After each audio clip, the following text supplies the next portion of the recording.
According to the mysterious author R.A. Boulay, in his book Flying Serpents and Dragons, the story of mankind's reptilian past, the seraph, or fiery serpent, has a much deeper meaning and quite a strong connection to the ancient serpent race. In his book, R.A. Boulay also mentions the role of the serpent within the Epic of Gilgamesh. In this story, a mystical serpent steals a magic plant from the legendary hero. This serpent is called Seru, and the similarity of these words suggests a common origin. In Hindu mythology, which some believe has Sumerian roots, we have the Sarpa, which we mentioned in the first film. These were also serpent beings whose name seems to have similar origins.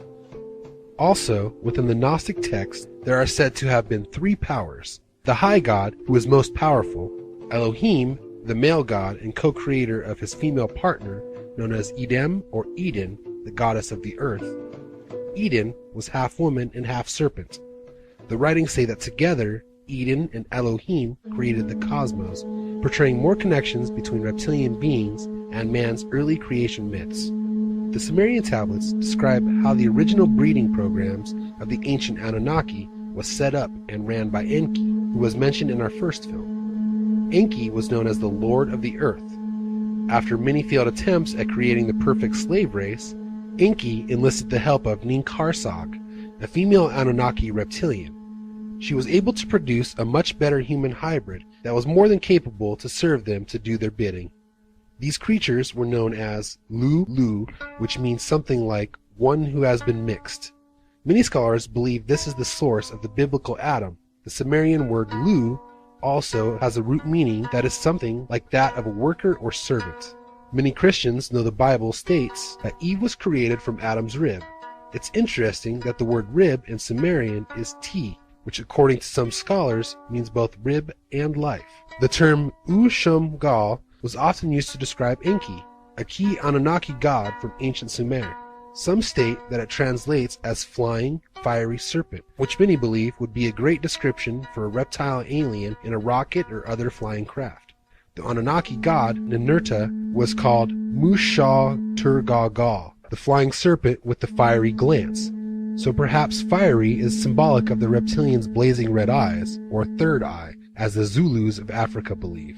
In the first plausible points, we mentioned the reptilian Chitauri, which the Zulus believe to have a fiery third eye. Supposedly, this eye can emit some type of red energy beam that can paralyze whoever it hits. In ancient China, the Lungwang, or dragon kings, were said to have a magic pearl or divine eye in the middle of their foreheads. French tales speak of a dragon that roamed the Alpine region. This dragon had a ruby red eye in the center of his forehead that was extremely bright. This mystical middle eye is sometimes called the Draconcha. The Ethiopians speak of ancestors originating from within the earth, and one of their holy texts is called the Kebra Nagast, which appears to be a play on words for the term Naga. The text called the Book of the Glory of Kings is an account of the origins of the Solomonic line of the emperors of Ethiopia, and is considered by many Ethiopian Christians and Rastafarians to be an inspiring and reliable account of the Nagas, who of course were the ancient Indian shape-shifting serpent gods, and it refers to the enormous size of the babies produced from the sexual or genetic unions of humans and the gods. It tells how the daughters of Cain with whom the angels had conceived were unable to bring forth their children, and they died. Having split open the bellies of their mothers, they came forth by their navels. The Shahnameh, or Book of Kings, is the legendary history of Iran completed in 1010 AD by the Arab poet Ferdowsi. The book describes the birth of a baby called Zal, the son of a king called Sam. Again, the king is horrified by the unearthly appearance of his child, who has a very large body as clean as silver, hair as white as an old man's, and like snow, and a face compared with the sun. Sam calls his son a demon child, the child of the Devas, the Watchers. Like the patriarchs of the Old Testament, the Iranians appeared to have an aversion to children born with extremely white features, and who is said to be extremely white, or albino white. The royal hierarchy of the Draco, or perhaps the ancient descriptions of Zal, could be reflective of an ancient human-reptilian hybrid, a half-human, half-Anunnaki. Supposedly, the royal British title of Sir, bestowed by the Queen on her chosen subjects, comes from an ancient snake goddess called Sur, which relates to the Anunnaki goddess Ninkarsag. In the Sumerian tablets, her husband Enlil was called the splendid serpent of the shining eyes. In Sumerian mythology, the Utuku were a type of spirit or demon that could be either benevolent or evil, and it usually appeared as a dragon-like creature. In Akkadian mythology, they were referred to as 7 evil demons who were the offspring of Anu and Antu. The Utuku were the siblings of the reptilian Anunnaki, and they dwelled within the underworld. The ancient Persians believed in the great serpent called Ahriman. Mirroring the biblical Garden of Eden story, Ahriman gives knowledge to the first man and woman in Eden, which means garden. Ahriman was known as the Tempter, and the old serpent with 2 feet. He had a reptilian twin brother named Ormuzid. He was considered a good god, and Ahriman was considered an evil god. This is similar to the Sumerian god brothers Enki and Enlil from the Anunnaki legends. The Persians spoke of Eden as a place more beautiful than anywhere else in the world. In Eden is where the first man was tempted by the evil spirit in the form of a serpent to eat fruit from the forbidden tree of knowledge. The Hindu god Krishna sat under a banyan tree upon a coiled serpent as he delivered sacred knowledge to humanity. The theme of serpents and dragons, gardens and trees of knowledge, is quite a recurring theme within ancient beliefs. Ancient Greek mythology speaks of the Garden of the Hesperides, where a gigantic tree had beautiful golden apples growing on. Eating one of these apples would make one immortal, and of course, this mystical garden was guarded by a dragon. Ancient Chinese writings speak of a tree that produces a peach every 3,000 years. The one who eats the fruit receives immortality. The Chinese Tree of Life was also guarded by a winged serpent or dragon. In the 1990s, archaeologists discovered a sacrificial pit in Sichuan, China, dating from about 1200 BC. It contained ancient carvings depicting the Chinese Tree of Life. In ancient Mesoamerican accounts, the Tree of Knowledge is known as the Great World Tree, and its story involves a great male serpent. Another ancient Hindu legend speaks of the sacred mountain of Meru, guarded by a dreadful dragon serpent or Naga. He hides atop the high mountain, hiding treasures of gold and knowledge. The kings from the ancient land of Media were called Mar, which means snake in Persian. They were called the Dragon Dynasty of Media, or the descendants of the dragon. This is also believed to be the source of the royal court of the dragon, founded in ancient Egypt in 2200 BC. Some researchers claim that this ancient society evolved into the modern-day imperial and royal court of the dragon sovereignty, which includes those from elite bloodlines as members. It is highly significant that the Serpent King bloodline should originate from Iran, because it is from this region of Iran, Kurdistan, Armenia, Turkey, and the Caucasus Mountains that these reptilians emerged from. Some conspiracy insiders claim that there is a massive interdimensional gateway in the Caucasus Mountains, and this is where the otherworldly beings entered our dimension long ago.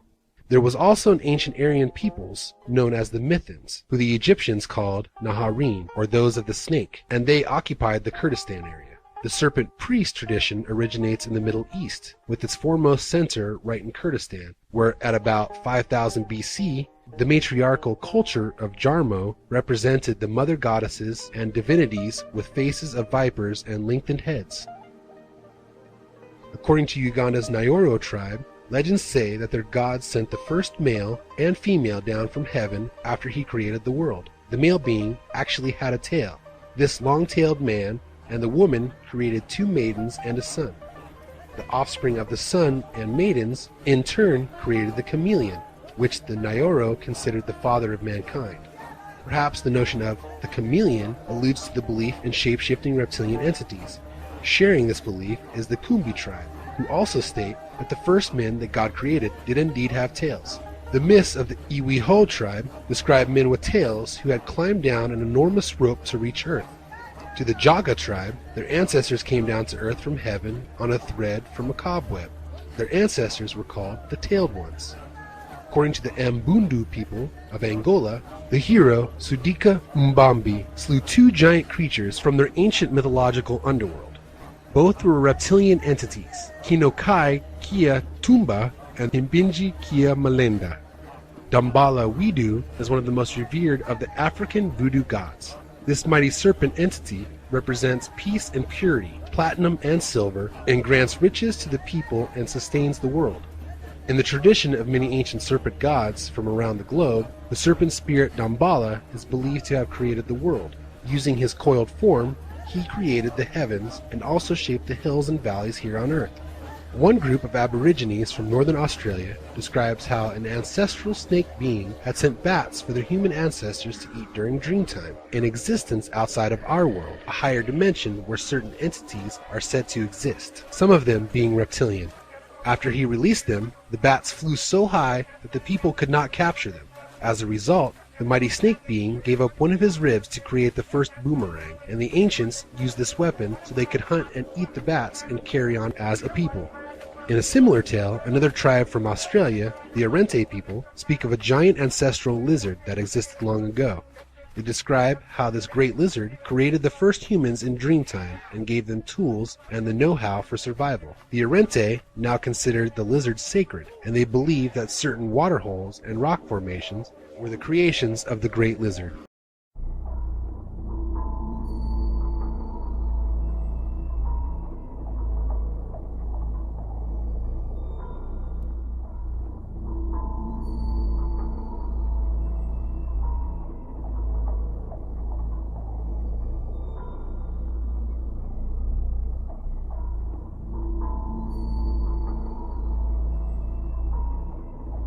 David Icke, a key researcher that was covered in the first film, puts it so well when he explains the reptile's genetic dominance throughout the ages.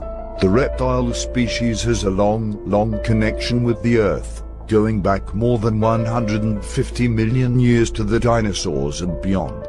If we are to understand the true nature of life, we need to free our minds from the bonds of conditioning and realize that what we see around us on Earth is only a tiny fraction of possibility.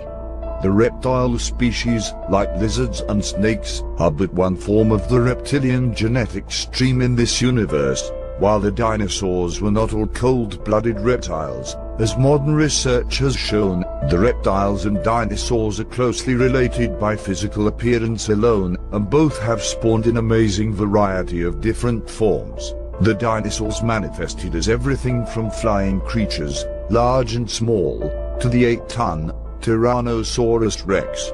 We discussed the famed astronomer Carl Sagan and his amazing work, Dragons of Eden, in the first Plausible Points film. Sagan focused heavily on the human brain and its connection to dreaming, something that has baffled mankind since the beginning of time. He states the obvious notion that when we dream, our world is full of magic, ritual, passion, and aggression. These amazing dream worlds we perceive are controlled by our limbic system and, of course, the reptilian brain, or R complex. In reference to our mystical dreams, Sagan so poetically puts it, I think that when we dream that there is a part of us engaged in activities rather like those of the squirrel monkeys I saw in Paul MacLean's laboratory. The R complex is functioning in the dreams of humans, the dragons can be heard hissing and rasping, and the dinosaurs thunder still. Sagan does not think the neocortex comes into play as much when it comes to dreaming. As he puts it, we don't really have much skepticism and reason in our dreams. Sagan actually points to the fact that when we are in a dream state, our brain allows the R complex to create a reality that suggests it is still in control. In regards to the lack of control that usually exists in our dreams, except during lucid dreaming, Sagan touches upon the age-old metaphor that the human soul is like an unsteady charioteer drawn by two horses in opposite directions. Sagan believed this metaphor is quite similar to the part of the brain called the neural chassis. These two resisting horses correspond to our reptilian brain and our limbic system, and the chariot driver symbolizes our necrotic, which seems to be barely in control of things, much like most of our dreams. Another interesting behavioral trait the R complex plays a major part of would be our fixed reality and the way we perceive it. The reptilian brain reads anything that challenges the status quo as a threat to our survival. Most people have gained such a false sense of security by latching onto religion and other ideologies, as well as blindly following the consensus without ever questioning anything. They will strike out at anyone or anything that could potentially pop their comfort bubble. Cognitive dissonance would be another great term in relation to this. The reptilian brain also has a skewed perception of time and cannot distinguish between memories and current experience. When a memory of something threatening or harmful comes to mind, the reptilian brain will act as if it's actually happening. As we mentioned in the first film, the reptilian brain plays a role in dreaming. It doesn't know the difference between dreams and reality. This archaic part of the brain is constantly scanning for danger at all times, and it never sleeps. The R complex also regulates heartbeat and other bodily functions. It is what keeps you breathing while you are asleep. Part of the reptilian brain's plan for survival is to seek out sexual partners and procreate to further the species. Sexual desire and all neurotic tendencies that spout from it come from the R complex. Behavioral manipulation, such as controlling others through sex, are also manifestations of our reptile brains.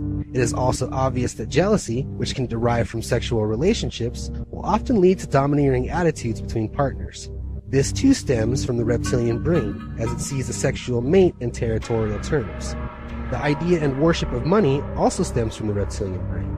We all know that unfortunately, in this world, money controls everything. The reptilian brain relates money with the need for survival.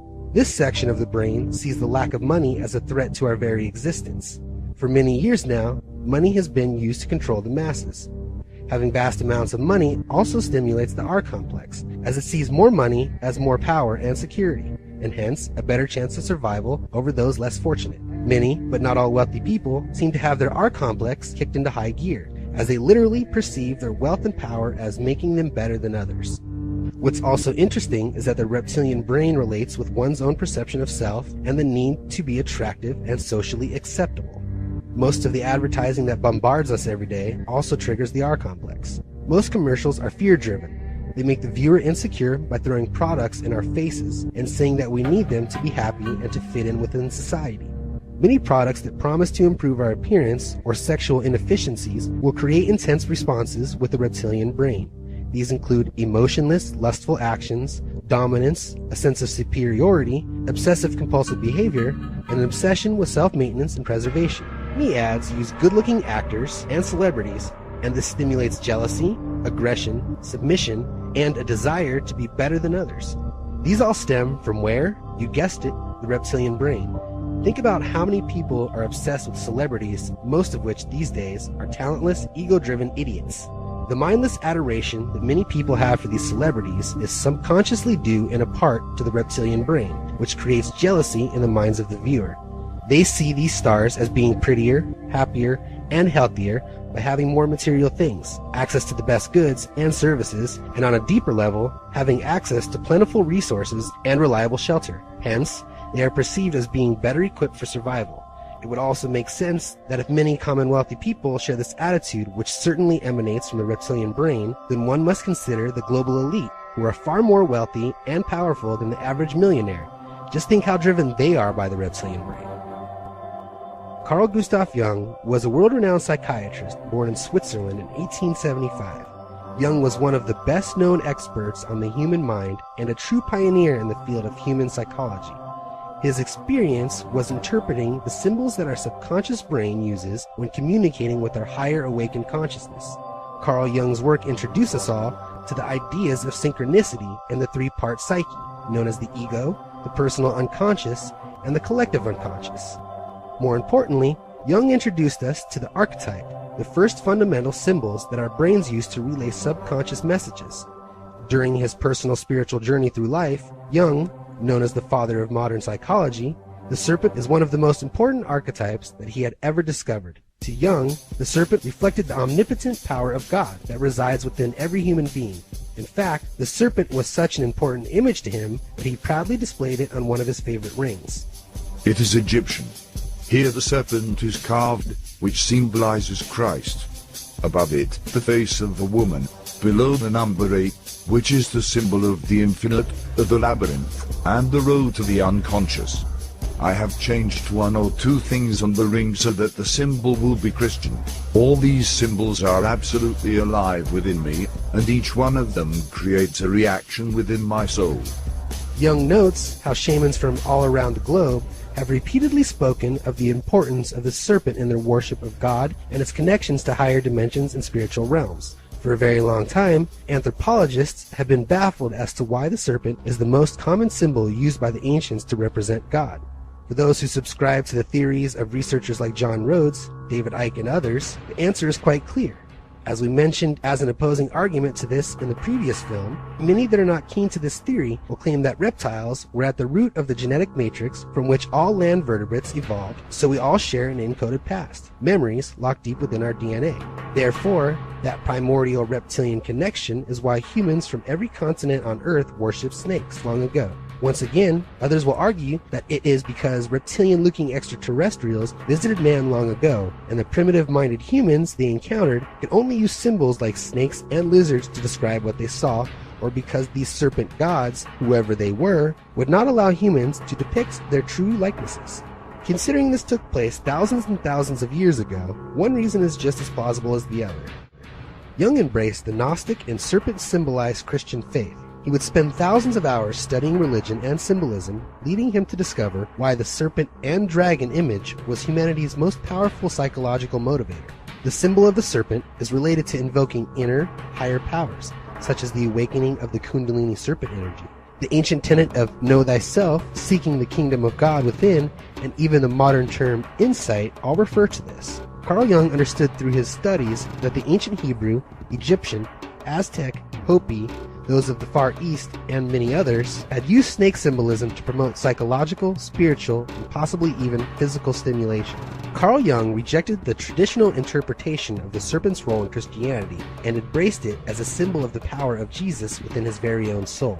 He felt as if he had found a secret that religious leaders and secret societies have kept hidden from the masses for ages. Jung learned to benefit from the powerful side of our mysterious and provocative reptilian subconscious. But are these notions merely prehistoric evolutionary remnants? Or are these hidden codes placed within our very own DNA structures by outside forces? The recent scientific discovery that, according to experts, our DNA has officially been tampered with makes you wonder just what is the source of all this. According to the ancient Tibetan Book of the Dead, the darker side of one's inner self reveals itself in a serpentine form in the afterlife. This serpent-like appearance is a reflection of the feelings and thoughts repressed within us while we are alive, a symbol of all that we fear to see in ourselves. Tibetan priests say that unless we act neutral or passive towards these reptilian forms, they would become engaged in conflict with us in the afterlife. This is similar to the modern-day beliefs that some hold about reptilian entities occupying hidden realms such as the fourth dimension. You will hate me, you will panic, you will fade. Your own visions having become devils, you will wander in the life cycle. Jung and others have noticed that while our conscious minds shut down during sleep, our subconscious mind, powered by the reptilian brain or R complex, rules over our dreams. It is often believed to dream of serpents is indicative of cultivated morbidity and depressed surroundings. There is usually a disappointment after these types of dreams. Jung also pointed out how energy, along with DNA and other symbols, were serpent-like in nature. It's a scientific fact that free energy always moves forward while oscillating as a waveform. This motion results in a spiral vortex of energy. The ancients somehow gained this knowledge and symbolized it as a serpent traversing the cosmos. Other, less accepted researchers believe that entwined serpent symbolism and its connection to DNA signifies the ancient serpent race.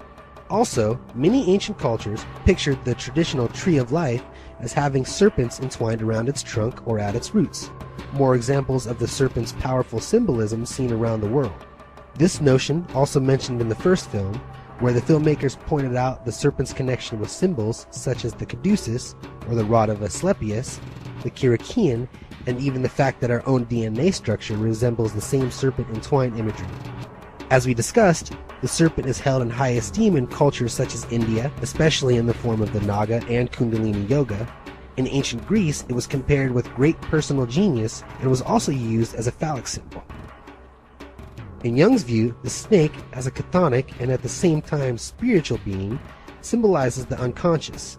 It seems to refer to the latter's sudden and unexpected manifestations, its painful and dangerous intervention in our affairs, and its frightening effects. Carl Jung stresses the fact that the serpent is a cold-blooded vertebrate, and that with it the psychic rapport that can be established with practically all warm-blooded animals comes to an end.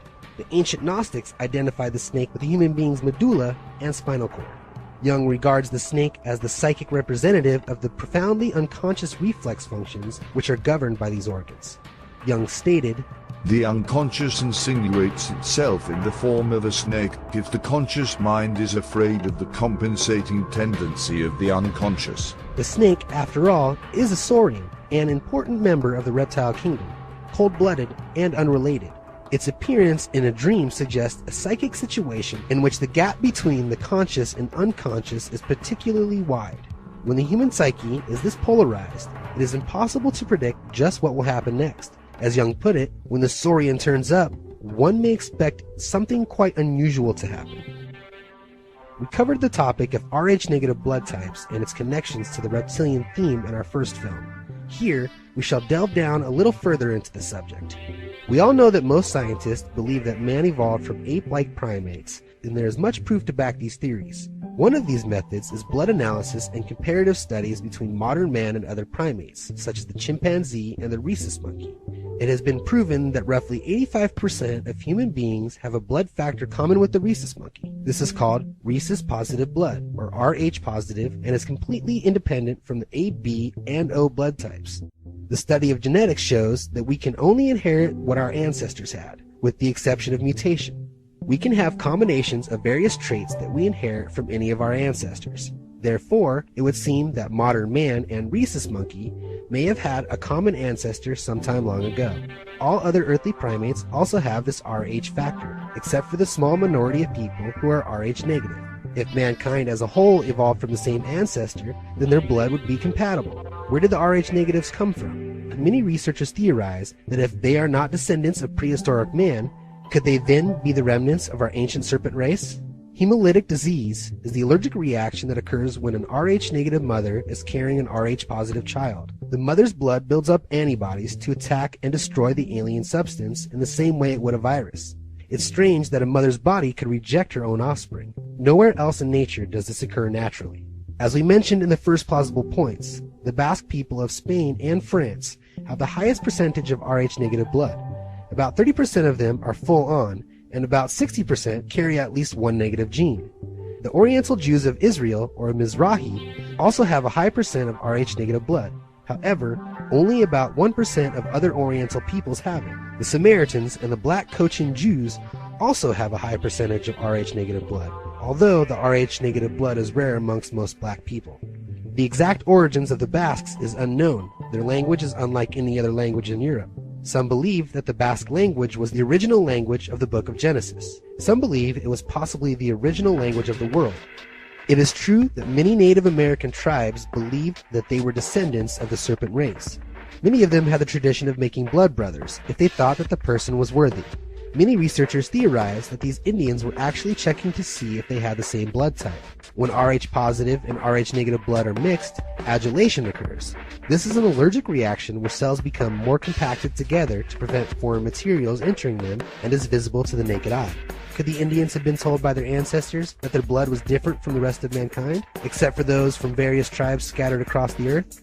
High copper concentration in the supposed reptilian blood cause it to give a bluish hue upon oxidation. This is the origin of the term blue bloods, a name that also denotes royalty. Copper is said to be associated in magic ritual with the planet Venus. Venus is the morning star and is associated with the fallen angel Lucifer.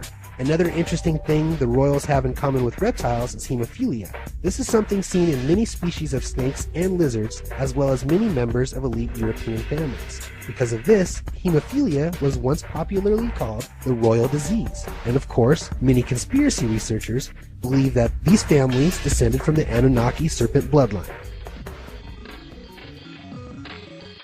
As we previously mentioned, the dragon is the only non-existent creature that is revered by cultures on every continent on Earth.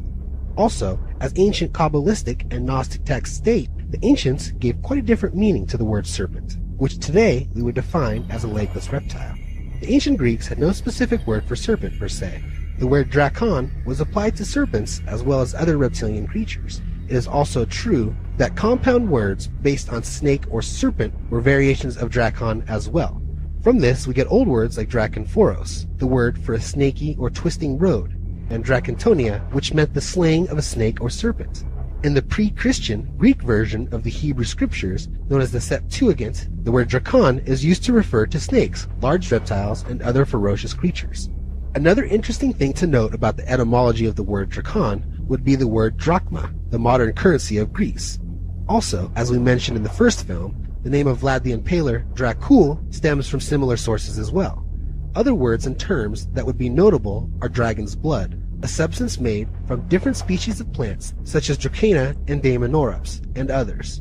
It was used by the ancients as dye, medicine, incense, and more. The word and name Drake is another borrowing from the word for dragon, which goes back many centuries. There's dragoon, a play on the word dragon, also from the 1620s. A dragoon was a powerful carbine musket. Flames from the muzzle blast resembled that of a fire-breathing dragon, hence the name. The French kings from the late 17th century had squads of men that were called the Agency of Dragoons. The French nobility used these squads to persecute the Protestants of that era. It is believed by many etymologists that this is where the term goon originates from. Obviously, the term goon refers to hired thugs or henchmen, often implemented by criminals for the use of intimidation and control through means of violence and verbal threats. The old German word worm or Wurm, which we briefly mentioned in the first film, originally meant serpent or dragon and later evolved into meaning earthworm. In Latin, it is referred to as vermis, or an old Proto-Germanic wormis. This is where the word vermin stems from. The older term started by meaning serpent or dragon and transformed into meaning various vermin, insects, scorpions, snakes, etc. Funny enough, the Yiddish word schmuck, which means a contemptible person, or penis, stems from the old Polish word smak, which means snake or dragon. With this word, a connection between phallic symbolism and serpent symbolism is seen once again. Of course, the most commonly known form of this word would be Draco. Draco is Latin for dragon, and first and foremost, it's best known as the constellation in the far northern sky that is located close to Cepheus and Ursa Minor. The constellation has been acknowledged for many centuries and is one of the original 48 constellations listed by Ptolemy. The ancient Egyptians identified it as Taweret, the goddess of the northern sky. Once again, we see the repeating theme of the dragon as a sky god. Around 2700 BC, the star Thuban, better known as Alpha Draconis, was actually the northern pole star. Due to precession, it will become the northern pole star again around the year 21,000 AD. Draco has long been represented as a dragon by ancient cultures with references made all around the globe. Azdaea was a man-eating serpent that the ancient Persians regarded as Draco, and also in early forms of Hinduism, Draco was given the form of an alligator known as Shishumara. The word Gayakis, Hindu dragon beings, comes from the word Gadha, meaning chameleon or a dragon serpent. It seems that in Hindu mythology, such a dragon god existed at the top of Mount Meru. Another interesting Draco from history would be the ancient Greek lawmaker. He came from the nobility bloodline of an Attica deme and was the first legislator of ancient Athens in the 7th century BC. He is famous for creating a court-enforced written code sometime around the year 622. This code was extremely harsh on Greek citizens, and most of the punishments, including for minor offenses, was death. From his name is where we get the term draconian, which became popularized in the early 1800s. It is rather funny that this word stems from a man that was from ancient nobility. I would say it's a great adjective to describe the modern-day nobility and how they run things, don't you think? As a final note on the Draco dragon theme, the name Pendragon would cite another great example. Pen means head, and then of course dragon, so we have head dragon. Interesting. On a side note, an interesting looking lizard with armor called Moloch Horridus, also known as Thorny Devil, has quite a dragon-like appearance. As many of you may know, Moloch is an ancient Canaanite demon deity to which children were sacrificed in ancient times, and supposedly even today, according to some conspiracy researchers. Moloch is represented as either a bull or an owl. A giant 40-foot stone owl is worshipped by the world's elite at Bohemian Grove in Northern California. The Sumerian word moose means reptile or serpent. It actually reinforces the human-reptilian connection, as the ancient word moose also has a meaning of appearance or aspect and a crown or headdress, which is worn by the elite as a sign of royalty. A French researcher named Anton Parks has done a lot of work dealing with the study of ancient Sumerians and the translation of their language. Parks says that the term for the ancient serpent race was Ji-an-ab-ul. He states, decomposed into Sumerian syllables, we get Gina, real, true. Ab, contraction of Abba, ancestor, father. And Ul, magnificence, abundance, splendor. That is the true ancestors of magnificence. Much later in Sumeria, this term became a synonym for lizard. The term Musamgal, great dragon, monarch, is found in Sumerian literature. Its many definitions, great dragon, monarch, sovereign, and great lord, confirm the reptilian origin of the gods of the earth and their royal descendants. From the early 14th century, we get the word reptile, from the Latin reptilis. The root of the word rept means creeping or crawling, and the word was used to describe people of low character, starting in the mid-1700s. The term reptile, as in meaning malignant, cold, or underhanded, was first cited sometime around 1859. Snake is from the Proto-Germanic snakon, and the word gradually replaced the word serpent over time. Snake was first recorded in 1590 as meaning a treacherous person. The term snake eyes, as in crap shooting, arrived around 1929. The phrase snake bitten, meaning unlucky, mostly as sports slang, showed up in 1959. In 1907, we have the game Snakes and Ladders coming to be. Other famous terms related to the snake theme are as follows. The term snake or viper in one's bosom refers to a treacherous or ungrateful person. The saying originates from Aesop's fables from the 6th century BC. The tale is of a farmer who took pity on a snake that was frozen stiff by the harsh winter. He picked up the frozen snake and held it to his bosom to warm it. The farmer died of a fatal snake bite after the snake came back to life. The popular term snake oil salesman is most commonly used as a derogatory term for quack medicine. It is also used metaphorically to describe a questionable product that is often fraudulent and overhyped. Snake oil, popular as a folktale image of a miracle cure for any pain or illness. However, snake oil is really an ancient remedy made from the Chinese water snake. It is often used to soothe joint pain. The fat from snakes and crocodiles was also used in ancient Egyptian medicines and ceremonies. The phrase snake in the grass means a secretly treacherous person. The image was first used in writing by the Roman poet Virgil. The term was popularized in the late 12th century in Canterbury Tales. The term Cadmean victory denotes a victory that is secured at an almost ruinous cost. In Greek mythology, Prince Cadmus killed a dragon that guarded the fountain of Dirce in Boeotia. After the battle, he planted the dragon's teeth in the earth, from which a race of warriors sprang up. Only 5 warriors escaped death, and they, along with Cadmus, went on to found Thebes. It is interesting to note that this story also gave rise to the expression, sow the dragon's teeth, which means that one can take a course of action that is meant to be peaceful, but in reality, the course of action leads to dissent, chaos, and warfare. The term serpent came from the Latin serpens or serpentum. Serpentine is circa 1400, and besides meaning serpent-like, it was reputed to be a plant containing antivenom. Serpentine also meant twisting or winding. There's a lake with similar qualities in Hyde Park, London, sharing the same name. It was constructed in 1730. Serpentine was used as a term to describe a person with evil qualities in the 1400s as well. In Hebrew, the word shaf means both serpent and sharp, as in cunning. This alludes to the stories from the Bible and other Hebrew texts describing the serpent as intelligent or sharp-minded. Another notable root word would be ka or akan, which both refer to serpents. The word Vatican is named after the hills of prophecy, which were made known by the Etruscan god Tegides. Tegides was the classic Greek image of man with snakes for legs, similar to Boreas or Cecrops, who we discussed in the first plausible points. The origin of the word lizard is actually unknown, but it was popularized in the late 14th century, and it was originally described as an animal resembling a serpent with legs added to it. The word comes from the Anglo-French lusard, and in Latin, it's lacertus or lacerta. The ancient word and hieroglyph for goddess also means serpent, and so the ancient kings from the Minoan civilization in Crete were called the sons of the serpent goddess. In ancient Greece, the oracle at Delphi would call upon the goddess Athene, and it was said they were speaking the words of the serpent goddess. The oracle would stare into the eyes of a snake as she would go into a deep trance. The Greek mathematician Pythagoras studied the mysteries of the serpent goddess cult, and his name even means I am the python. As we mentioned before, when it comes to ancient Egyptian words, the letters DJ literally meant serpent. From this, we have the names of pharaohs such as Jur, Djoser, and Jedefra.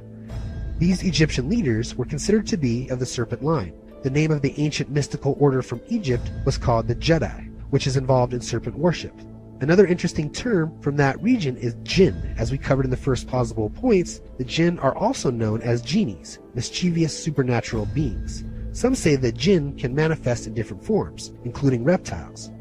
The jinn may also explain the notion of the reptilians actually being ethereal fourth-dimensional entities, a valid explanation for belief in beings like demons, spirits, and others, as we will cover later in the film. We also have the Dajjal, the Muslim equivalent of the Antichrist, which some believe is a malevolent reptilian entity. Letter combinations like Ab, Ab, Og, Oph, Ophis, and Ob were used to indicate a serpent god in the ancient world, and so you have Ophinius, the great solar serpent god of the Phoenicians. There's also Menephis IV, or better known as Akhenaten, the father of Tutankhamun. From Oph came Ophio-Genei, a mystic serpent race from ancient Asian legends. Long ago, the island of Cyprus was called Ophiutia, which translates to something like land of the serpents. This is the Greek word ophis as well, which of course means serpent. The Ophites were a sect of serpent worshippers, and they were also called the Ophians or Serpentinians. The essence of language loans to symbolism represented sublimely through the study of philology and homonyms. A hidden mentor of man, the angel in occult lore is a reptilian entity disguised as the hidden master or king. Principally, the dragon, a teacher of words and arithmetic, embedded knowledge of itself sequenced in numerical code, a secret history veiled in mathematics, geometry, astronomy, semiology, and language. Systematic and intelligent, the adoption of signs is discursive of secret knowledge pertaining to the snake and its concealment. Untrusting towards humans, this creature hides behind occult ritual. Frightened of being uncovered, it uses war, economic and political coercion to force nations to do its bidding. Ancient accounts suggest the snake is duplicitous in its designs and dealings with man. That quote is from Pierre Sabac's 2010 book called The Murder of Reality. His extensive book covers the etymological infiltration of our language by the ancient serpent race. Pierre Sabac cites from more than 20 dictionaries and compares the same worded puns found in Greek, Latin, Chinese, Persian, Japanese, Hebrew, and Arabic, revealing a uniformity of belief evident in the classical world. Sabac's work thoroughly discovers what has become the serpent race's ultimate manipulation of our collective consciousness through the manipulation of our language. The Murder of Reality truly exposes how humanity has been hijacked by an ancient reptilian race which has permeated every facet of our existence. As the author so aptly puts it, the predator stole the mind of man and replaced it with that of the snake, creating a domesticated animal, a stupendous and unbelievable maneuver of frightening simplicity. The serpent is the greatest tactician known to man and is protected by the Brotherhood. In The Murder of Reality, Sabac refers to the ancient Egyptians and the fact that they literally considered the vast sky as the upper ocean. These ancient people told tales of solar vessels, skyboats, that were said to carry the gods themselves across the cosmos.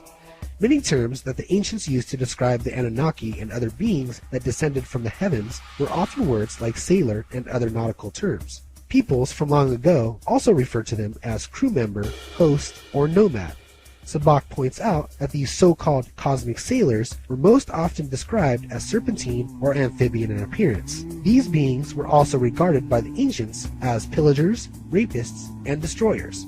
Sabac in his book, along with other researchers, have pointed out that the worldwide systems of law are all based on maritime associated terminology. An etymological connection is made with law or authority-related terms that ends in ship, such as citizenship, membership, kingship, warship, lordship, friendship, relationship, and so on. It's also worth noting that Sabac claims the word sapiens, as in Homo sapiens, comes from the Latin noun serpens, which means serpent or dragon. He also says that serpens relates to the Hebrew word sapin, which means sailor or seaman. The Murder of Reality also points out the connections between the fallen angels and the serpent race, which are often seen in ancient accounts. The Roman term angelos, or angel, comes from the Latin term anguis, which means snakes. Pierre Sabac points out this relationship again. The Egyptian stem, arc, to wiggle or bind around, and ok, to shine, corresponding with Babylonian titular, akan, a flaming seraph. Esoterically, ok in Arabic is the noun, ak, a brother, descriptive of the enlightened or the illuminate, lateral to the Arabic akan, meaning shining serpent. Sabac also says that the name Yahweh, through different word meanings, is depicted as a serpent being, and that Shaddai, another term related to Yahweh, derives from the Hebrew shed, which means demon or goblin. As we just recently mentioned the serpent associations with the Egyptian DJ, Sabac points out the Islamic jinn comes from the old Semitic noun jen, which yes means serpent. He also points out that the Egyptian Akkadian version of jinn means snake lord, and the word John means heavenly snake. Sabak also mentions how the elite aristocratic bloodlines are connected to the serpent race. The bloodline of the sovereign emphasizes human angelic descent, replicated through the snake, a race of fallen angels. This rebel group of angels were known as the Serpentigina, in Latin, which translates as the serpent race, or those who sprung from a serpent. We have the basilisk from European bestiaries, which was a legendary reptile reputed to be king of all serpents. From this we have the ancient Greek basilikos, which means royal, and later became the term basilius, which means king. Pierre Sabak discloses more etymological connections between the serpent race and royalty in his book. The Akkadian and Sanskrit designation, Pir, a serpent, and Pala, a king, is comparable to the Persian noun, Ma, a snake, and Maul, a leader. This is rendered in Greek as Basilius, a king, from Basiliskos, a serpent. Basiliskos is a derivation of the Greek title Baskanos, a sorcerer. In addition, the Greeks referred to the royal line as the Hemidios, a demigod, literally half divine, human angel, and is a play on Helminthos, a worm. In Greek mystery plays, the Hemidios is referred to by the title Dioscoros, son of God, which is eerily similar to Diosoros, or reptile god. Sabak's book states that many ancient religious texts from various occult orders were written in a cryptic code that very few can understand. He says this includes the fish symbolism of Jesus being code for the serpent race, and also the fact that he was a carpenter. The word carpenter or mason in Aramaic is nagar, which connects with the Arabic naga, which means savior. And of course, as we all know by now, there's the Sanskrit word naga, which are the infamous serpent gods. These hidden language codes also relate the serpent race to Satanism and other blood rituals, human and animal sacrifice, and so on. In fact, the word sorcery comes from the Greek term soros, or lizard, as well as sorel, or goat. Sorel comes from the ancient Semitic term si-irim, which also means goat. The goat is often used as a symbol of Baphomet or Satan. Sabak also contends that the Semitic satiric is an expression of the seraph, or the fiery serpent. This also connects to the seraphim, the highest ranking class of angel that are said to have a snake-like appearance. The code association between the serpent race and the symbol of the bird is evident as well. The word Columba, meaning dove, which according to David Icke and others, which is the symbol of the pagan moon goddess, and is connected to the word Coluber, which means snake or cobra. From the term Columba, we have Columbus and Columbia, as in District of Columbia or Columbia University. We also have Columbine, and Columbia Pictures with its symbol of the goddess holding a torch, and Columbia Broadcasting Service, or CBS, with its all-seeing eye logo. Of all of mankind's incredible achievements, our development of spoken and written language is by far one of the greatest. Language on this planet has been an enduring and consistently evolving phenomenon. It has taken a long and arduous journey from vague Neolithic grunts and sounds to the extensively sophisticated art form that we have today. While some will state that it is purely indirect and others believe it to be quite deliberate, undertones of a serpent race are certainly present within many of the world's languages and etymological sources. They say one way to manipulate society is to manipulate its very language. Could all of these numerous etymological links to the ancient serpent race just be a coincidence? Or is there something bigger going on?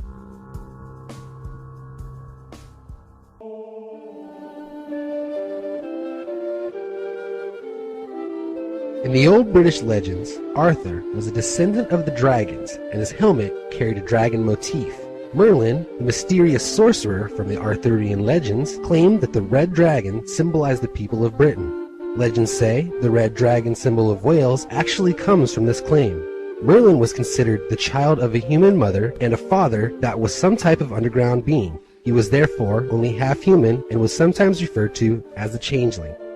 In regards to Irish mythology, it might be worthy to note that the old pious legends of St. Patrick claim that he banished all of the snakes from the Emerald Isle. While fasting for 40 days on top of a hill, he was attacked by a horde of serpents. He battled the mighty serpents and eventually chased them off into the sea. Here we are again with more ancient stories of heroes and righteous men doing battle with the evil serpent. Evidence suggests that Ireland never had snakes, as some scientists say that no serpent has successfully migrated across the open ocean to a new terrestrial home. Ireland has only one native land reptile species, which is the common lizard. Many researchers believe that the British Isles were actually the remnants of the Atlantic Empire that existed before the deluge and is recorded by many ancient civilizations. The surviving bloodlines returned after the cataclysm as the Sumerians, Phoenicians, Egyptians, and others. The carriers of the ancient knowledge from this antediluvian empire that arrived in Britain and across Europe were the Nedred, or Adders. Nedred is the Gaelic word that means serpent priests. They are better known as the Druids, a Gaelic word meaning sorcerer, wise man, or serpent. Ancient Irish texts claim that the Druids descended from the Tuatha De Danann, the people of the serpent goddess Dana.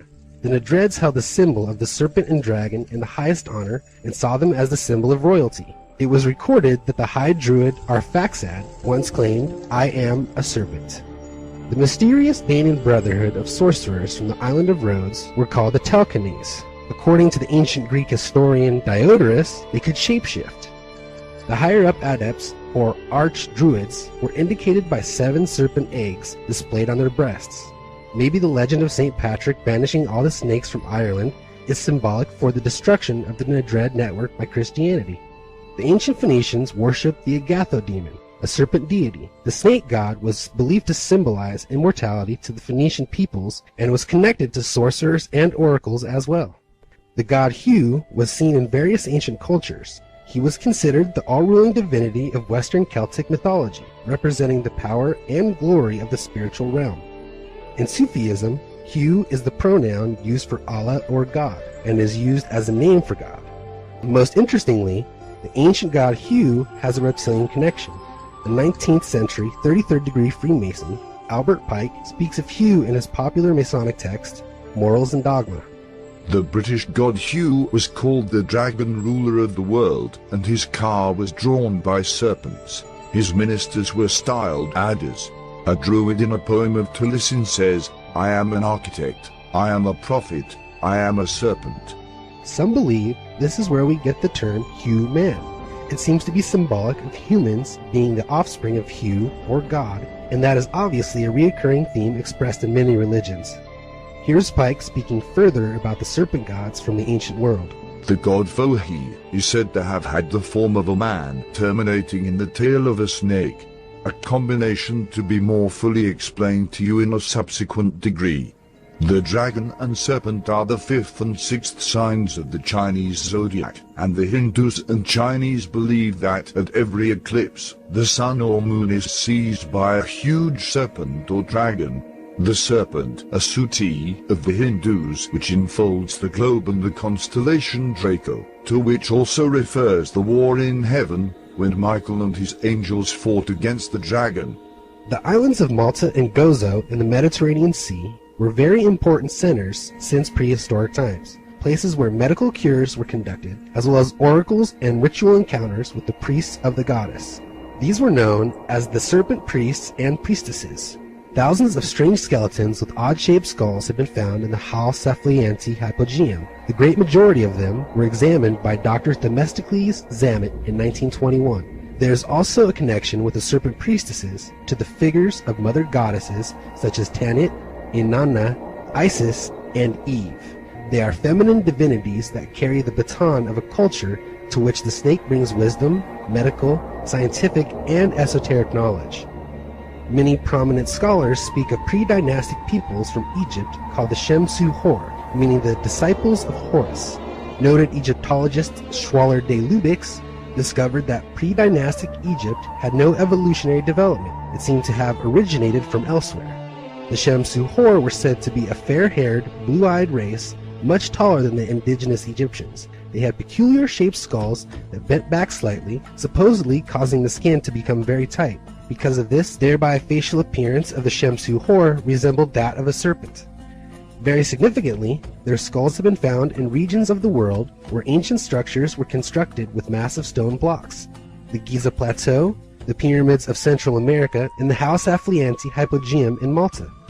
The term Shem is of Akkadian derivation, being derived from the Babylonian term Shamash, meaning serpent. The magnificent civilization of the Shem-Su-Hor in Egypt ended around 2250 BC, when a necrophilic priesthood known as the Royal Order of the Dragon became the overlords of the Egyptian populace. Sobek-Nefru was one of the few, and maybe the first female pharaoh of ancient Egypt. Her name meant beautiful of the god Sobek. As many of you may know, Sobek was an old Egyptian crocodile god, and the fat of the crocodile, or mesa, was rubbed onto initiates of the ancient mystery schools, anointing them. Another name for her was Jedka. As we will later cover in our etymology chapter, in regards to language from that time and region, words with DJ or Ja were connected with the serpent. Queen Sobek-Nefru was the wife and possible half-sister of Amenemhet IV. After Amenemhet IV's death, Sobek-Nefru assumed the throne and reigned for less than 4 years before dying herself. Her name also appears in conjunction with Shedti, which was the religious center in Fayum called Shedet. Shedet was a cult that worshipped the crocodile god Sobek. Sobek-Nefru broke with pharaonic tradition by assuming a crocodile name. She was the first to ever do such a thing. Also from the mythology of ancient Egypt is Apopis, who was a demon of chaos who appeared in the form of a serpent. Each night he would attack the sun god Ra. However, Mehen, another huge serpent god, coiled himself around Ra's sun vessel to protect him from Apopis. This illustrates perfectly how serpents can be symbolized as both good and evil in ancient mythology. On the walls of the tombs of the earlier ancient Egypt dynasties, the snake is depicted as a friendly creature which carries the pharaoh on his back up to the stellar sky. It is symbolic of the king being carried by the serpent gods to the land of immortality, to the land of the gods. At about this time, the snake was adopted as a symbol of kingship or godship and began to appear as the uraeus, the divine asp on the headdress of the pharaoh. In ancient Egyptian mythology, Neph was considered the breath of life, as his name actually meant soul breath. Neph, in this context, was a spirit that breathed life into things, giving them form. In his book, The Encircled Serpent, M. Oldfield Howie identifies Neph as a snake, referring to him as the anointed serpent. He also relates the etymology of the name Neph with Christ and the Hindu god Krishna, both considered anointed ones. Here again, we see the persistent correlation between reptilian gods and royalty and those that are holy or anointed. In Egypt, the great temple of Amun or Amen-Ra in Karnak has vast tunnels which were called the Serpent's Catacombs. There's also a Karnak spelled with a C in Brittany, France. Karnak means Serpent Hill. There were once approximately 10,000 standing stones there in the form of a 7-mile-long serpent. The great ancient Egyptian city of Alexandria was often called City of the Serpent's Son. Many in ancient Alexandria worshipped the god Serapis, who was also called the Sacred Serpent or Fire Serpent.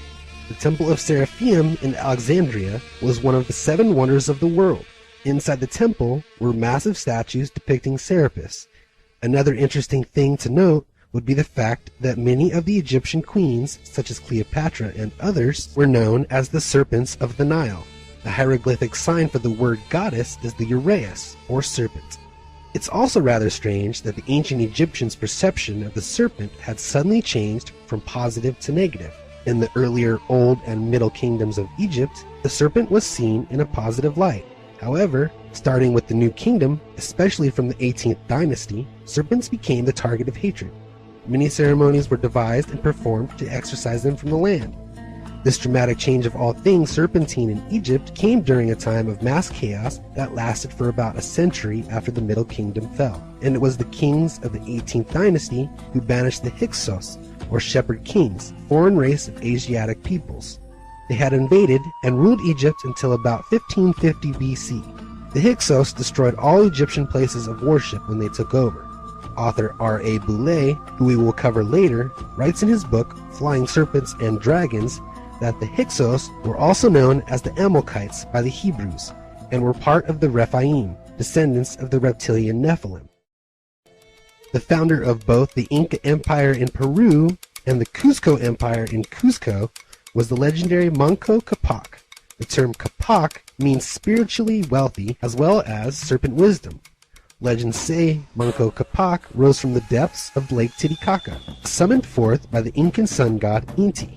Capac was also a member of the sect of sorcerers called the Solar Brotherhood, which practiced serpent worship. Itzamna was worshipped as was the Serpent of the East. He was a healer and could cure by the laying on of hands, even revived the dead. As we covered in the first film, serpent symbolism was quite common among the ancient peoples of Mesoamerica. Most of the serpents depicted in their art are feathered, indicating the ability to fly. The Chalam Balam, the sacred Mayan text, states that the first inhabitants of the Yucatan were the Chanes, otherwise known as the people of the serpent, who ventured from the east across vast oceans. They were led by the Mayan serpent god known as Itzamna. Itzamna was one of the most revered deities in the Mayan pantheon. He was the dominant sky god and ruler of the heavens. It is believed that this reptilian creator god was the one who gave life to mankind, and just like the serpent gods of many other ancient cultures, he fits the description of the Anunnaki god Enki almost perfectly. Leading experts on Mayan studies claim that the term Itzem, from which Itzamna is derived, should actually be translated as lizard or reptile. In fact, Itzamna, the city of the god Itzamna, literally means the place of the lizard. There are also many forms of the god Itzamna where he is depicted as half human and half serpent.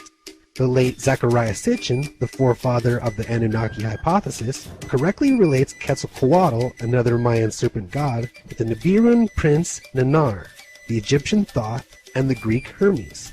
The American archaeologist Edward Herbert Thompson was an early expert on Mayan studies. He was initiated into the Mayan Chatal Brotherhood of Merida around 1900. While there, he learned that the name of the ancient port city of Timonchan in Veracruz, Mexico, actually means the place where the people of the serpent landed. The Mayans claim that they arrived in boats that shone like the scales of the serpent skins. Another landing point for this ancient serpent race was Valum Votan. Here, according to Spanish chroniclers, Bacal Votan and his men came ashore. He was a highly revered leader and chief engineer who led the Mayans in scripting stone monuments with precise astronomical and astrological information. Votan reigned from 435 AD to 830 AD and is popular now because of his involvement with the 2012 prophecy. Bacal Votan means he of the serpent lineage. The Ophites were a serpent-worshipping people inhabited in the Middle East around 100 AD before spreading into ancient Europe. They were supposedly connected to a serpent-worshipping people from ancient Mesoamerica called the Hivim. The word Hivim mystically signifies a serpent, and these people were quite similar to the serpent tribe of Palestine, who were temple ministers, or the Levites or Ophites of Israel and Asia. The shamanic, serpent-worshipping chiefs of Mexico would say, "I am Hivim. Being a Hivim, I am of the great race of the dragon. I am a snake myself, for I am a Hivim." The ancient Olmec peoples of Central America based their whole culture and belief system on serpent worship. Archaeological excavations have uncovered artifacts depicting the Olmecs with serpent features, such as snake heads, serpent and dragon attributes, and images adorned with reptilian symbolism. The Chimu of Peru established an ancient city called Chan Chan, which means serpent serpent. They carried out their ceremonies in the Huaca el Dragon, or Temple of the Dragon. During religious ceremonies, priests would chant snake mantras and make hissing sounds to invoke their serpent gods. Here are some interesting statements from the anthropologist Michael J. Harner, reflecting on his experience using a shamanic psychoactive brew made from hallucinogenic Amazonian plants. The active psychotropic agent found in these potions is DMT. Harner explains, In 1961, I had an occasion to drink the hallucinogen in the course of field work with another Upper Amazon Basin tribe.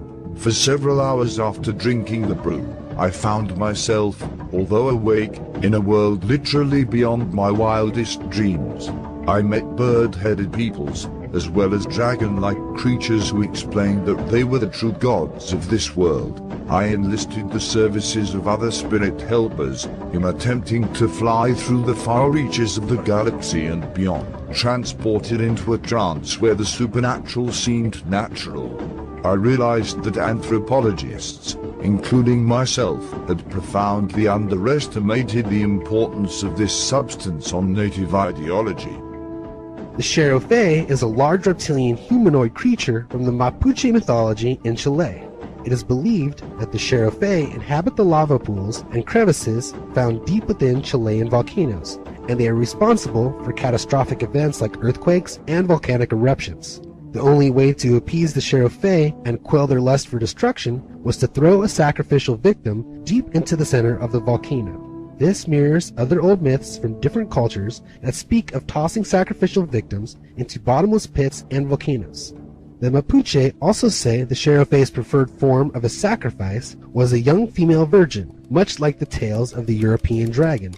Could such a being truly exist, especially in such a harsh environment? Some say the mythological manifestations of the Sheriff-Fae may have been the ancient people's way of explaining the cause for such frightening events like volcanic eruptions. Cryptozoologists believe it is possible that the legends of the Sheriff-Fae may be related to claims of an actual biological entity capable of surviving within the intense heat of molten rock, and this is also similar to animals who thrive in the tremendous heat found in the mineral-rich exhaust of hydrothermal vents on the floor of the Earth's oceans. In Chinese mythology, Li Zhenzu was the result from a union between the great thunder dragon and the Earth itself. In the beginning, after his creation, Li Zhenzu started out as a human, but over time, he changed into a green-faced dragon. Chinese history speaks of an ancient creator goddess called Nu Kua, who was half dragon and half human.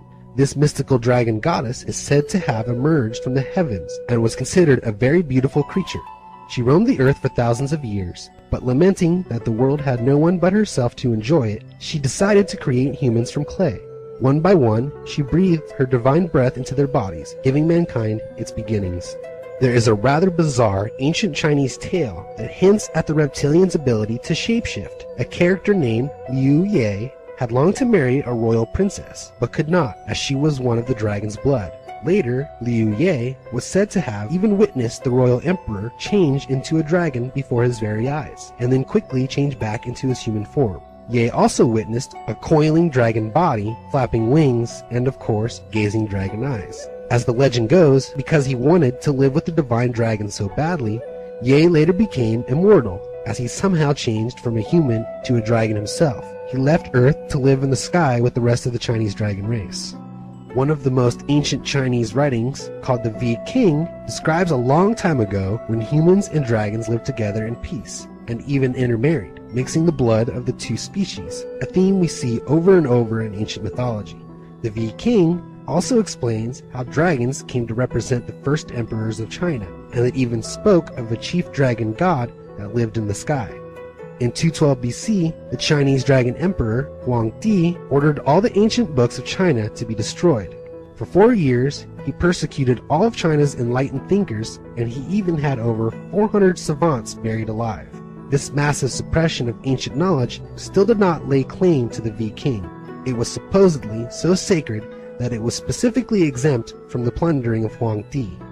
Michael Mott, author of Caverns, Cauldrons, and Concealed Creatures, tells one story involving a Japanese maiden called Mimoto who was seduced by a member of the serpent race. Mimoto never saw her dragon lover again, but she did give birth to a hybrid child, whom she called Akakia Taro, or chapped sun. This was due to the fact that his skin was cracked, creased, and scaled like that of a reptile.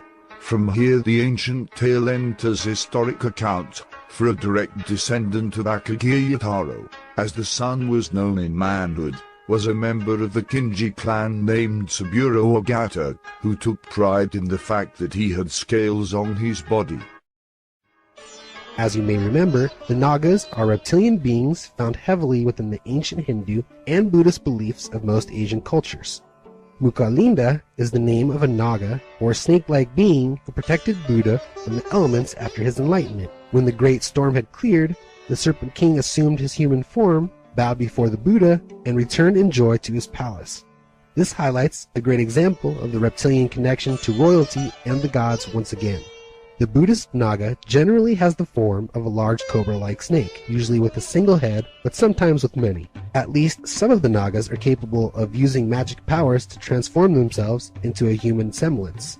In Buddhist painting, the Naga is sometimes portrayed as a human being with a snake or dragon extending over his head, alluding to the shape-shifting theme that is constantly connected to these ancient creatures.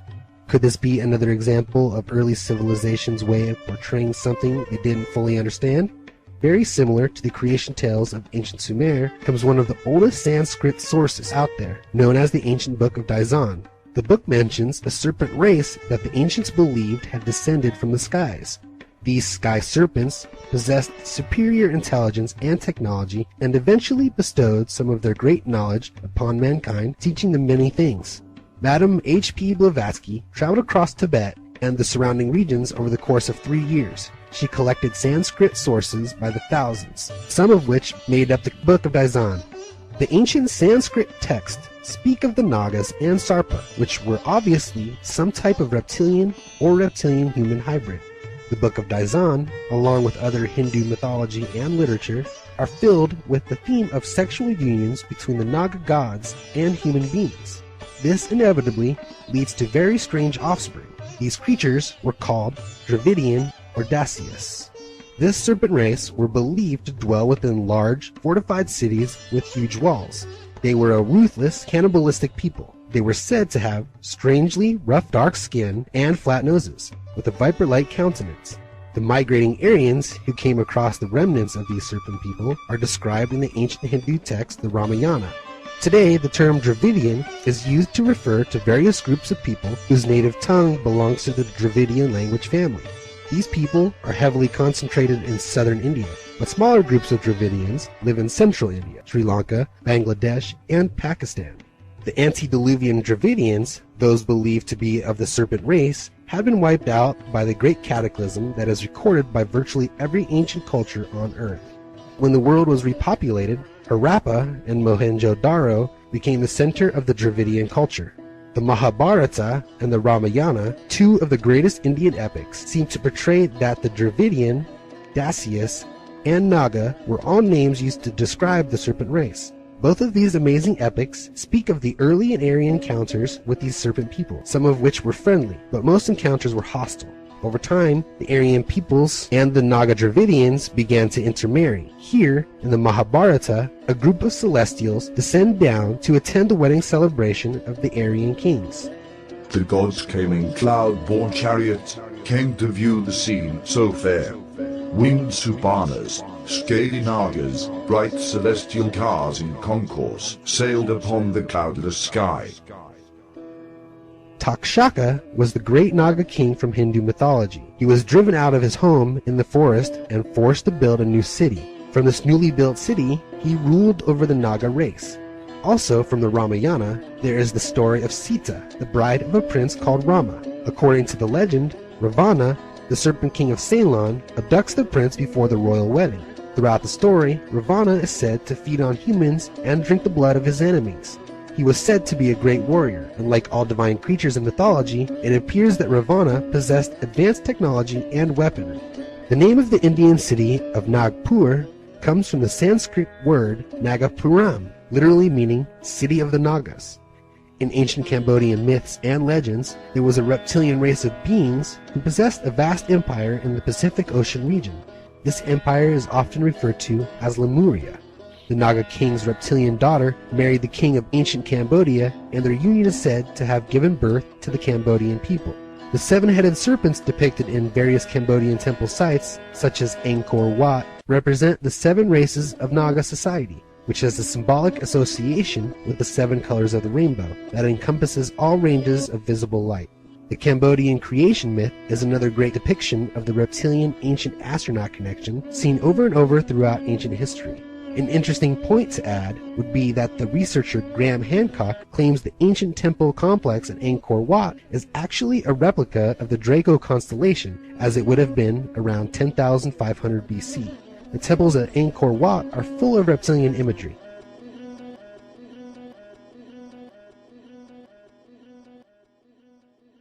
The best known of all reptilian Nagas is Mahakala, king of Manjarika Bhavana, the ancient dragon that dwells under Siniru. He was said to live for an entire kalpa, a Sanskrit term describing an entire age or life cycle, which is considered to be about 90,000 years. Strangely, many modern researchers and eyewitnesses also claim that reptilian humanoids can live for thousands of years. Nagas were a form of reptilian being classified along with Garuda, a bird-like or reptilian avian creature similar to a pterodactyl. Kaliya was a serpent king from Hindu mythology. He poisoned the earth's water and land until the god Krishna came down to face him in battle. Hindu myth also features Kadru, a snake goddess who is believed to have 1,000 children, and the legend says that they still walk among us to this day, infiltrating society as snakes in human form. Way up in Alaska, the Inuit people speak of the Terechuk, Maura, and Palrayuk, a beastly sea serpent-like creature which is reported to have 6 legs. Supposedly, it can shapeshift from an animal to man at any time. Some say it can even change itself into a self-propelled canoe which the owner must feed with seals. In the first film, we mentioned the Mayan plumed serpent Quetzalcoatl. The Hopi Indians have a similar plumed serpent within their belief structure called Bahaulinkonga. He was an enormous feathered serpent known as the genius of water. According to the Hopi's oral history, in the beginning, all men lived together in the dark, lower depth regions of Earth. The humans that dwelled within were misshapen and suffered great misery. By appeasing Bahaulinkonga, the first Hopis obtained a seed from which sprang a magic cane. The cane grew and grew, and eventually broke through the surface, where mankind ascended to a higher plane. Another interesting Hopi legend would be the tale of Katoya, a snake god. The Zuni Indians from the American Southwest also have an ancient legend that speaks of man's early reptilian origins. According to the myths of the Diagueno Indians of Southern California, humans received various ancient secrets from a mighty serpent named Umai Huyuwit. This serpent usually dwelled in the ocean, and occasionally members of the tribe would call him onto land through shamanic-like rituals. The Cherokee and other Native American tribes believe in a being called Saint Holo. Saint Holo is a great horned serpent who is said to be able to manifest at will and holds a deep spiritual and cultural significance among the native peoples. This serpent being is believed to reveal himself to young tribal males who have matured in intelligence and wisdom. According to some accounts, the Cherokee Indian known as Sequoia, who actually developed the tribe's written language, had once met Saint Holo. Saint Holo supposedly taught him to create the Cherokee alphabet. In the tradition of most reptilian myths, Saint Holo lived in an underground cave, one deep below a lake. Only those who showed that they were wiser than the others would be allowed to see this creature, perhaps alluding to the belief that reptilians seek out those who are illuminated by higher knowledge and wisdom. In some Native American legends, such as those of the Hopi, Apache, and the Navajo tribes, there are beings known as skinwalkers, a person with the supernatural ability to turn into any animal they desire. The most common forms being that of a wolf, coyote, lizard, and snake. Often referred to by anthropologists and others as shapeshifters, these mystical beings are often associated with shamanism and Native American witchcraft. The Navajos have a deep belief in them and call them the Naldushi. The Hopi Indians have their legend of the Snake Clan, an ancient Native American society of initiates. The clan claims its origin from a Hopi boy named Wise Sun, who was intrigued by the legend of a mighty river that was believed to lead to an underground passage that went all the way to the middle of the earth. Wise Sun eventually decided to embark on a long journey down the local river, which eventually took him inside the earth. There he encountered strange animal creatures and a race of snake people. The chief of the snake people turned his daughter into a yellow rattlesnake, and while mixed amongst many other snakes, the chief made Wise Sun choose which one was her, which he chose correctly. The yellow snake turned into a beautiful maiden, and Wise Sun was allowed to marry her. Wise Sun learned their secret knowledge and rituals, including the snake dance. This gave rise to the Hopi Snake Clan, which has existed until modern times. Geronimo, the infamous Indian warrior, often told many of the great Apache legends. Some of these stories recall a war between birds and beasts, as well as wise serpents and a dragon that ate children. One day a young boy named Apache challenged the mighty dragon to a duel with his bow and arrow. After a grueling battle, the boy ended up killing the dragon, and from this valiant young boy is how the Apache people got their name. The Mescalero Apaches of Arizona claim to descend from a very ancient civilization that migrated north up through Peru. They began their exodus from a continent that had sank into the Atlantic long ago. In the 1960s, a Mescalero chief named Asa Delugio told author Lucille Hansen that the ancestors of the Apaches were actually serpents. The Sioux tribe also has legends that claim they're descended from a group of people that journeyed to North America via Peru from a destroyed civilization which many say was Atlantis. The word Sioux means snakes, and the name Iroquois, a tribe from the eastern United States, means serpents. The Sioux creation legends say that after the destruction of the ancestors' homeland in the Atlantic, they traveled to the Caribbean islands and then went on to South America before heading north. The Sioux's nomadic ancestors, who they called Turtle People, later became known as the Sioux or Snakes. There you have it. Between the examples you've just seen and the mythological references in the First Plausible Points film, the dominance of the reptile must be undeniable by now. Many will continue to write this off as a coincidence, but for those with an open mind, let's continue to connect the dots a little more.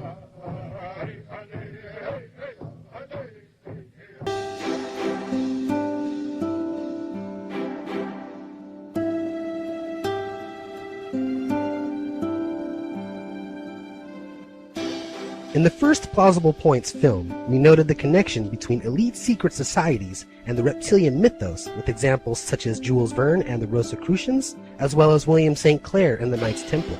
This connection is seen once again with the 120-year-old book entitled Ophiolatreia and its late author, Hargrave Jennings. Living from 1817 to 1890, Jennings was a British Freemason, Rosicrucian, author on esotericism and occultism, and a student of comparative religion.